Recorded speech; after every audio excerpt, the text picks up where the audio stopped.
खुलुमबाय लोगोफोर, दिनै नोंथांमोननो मोनसे गोदान एप्स लानानै फैदों। गोबां सान जाबायमोन भिडिअ होथारिया। दिनै आं नोंथांमोननो दिन्थिगोन। नोंथांमोना हराव बांसिन नेट सालायबा मोनसे एपखौ बाहाय, मानो होनबा हराव नेट सालायबा जोंनि मेगना गाज्रि जायो। गोबां खायसे मानसि थायो गोबां हराव लासे नेट सालायो 10टा 11टा लासे। हरनि समाव जोंनि मेगनाव लाइट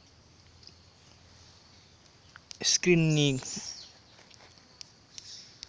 लाइटआ जोंनि मेगनाव नाङो, बेयाव जोंनि मेगना गाज्रि जानो हागौ। गोबां डक्टर बिगियाननि बिजिरगिरिफ्रा बुंदों आरो हमना मोनदों। बिथांमोना बेनि थाखाय मोनसे एप्सखौ इउस खालामनो होदों।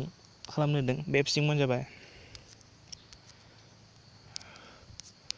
नोंथांमोना चेनेलखौ साबस्क्राइब बानायनानै ला आरो उननि भिडिअखौ नुनो मोनगोन।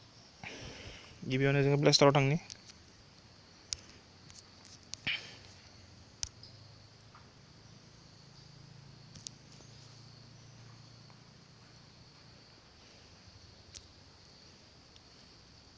बेयाव सार्च खालामनांगोन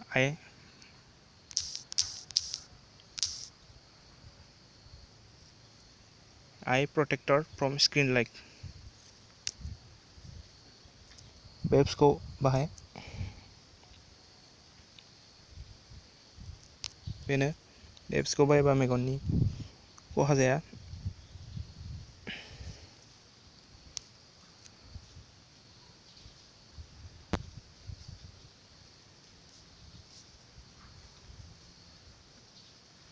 बहुद दोङो blue light filter, night scan mud, blue light filter screen, बेफोरखौ खालाम।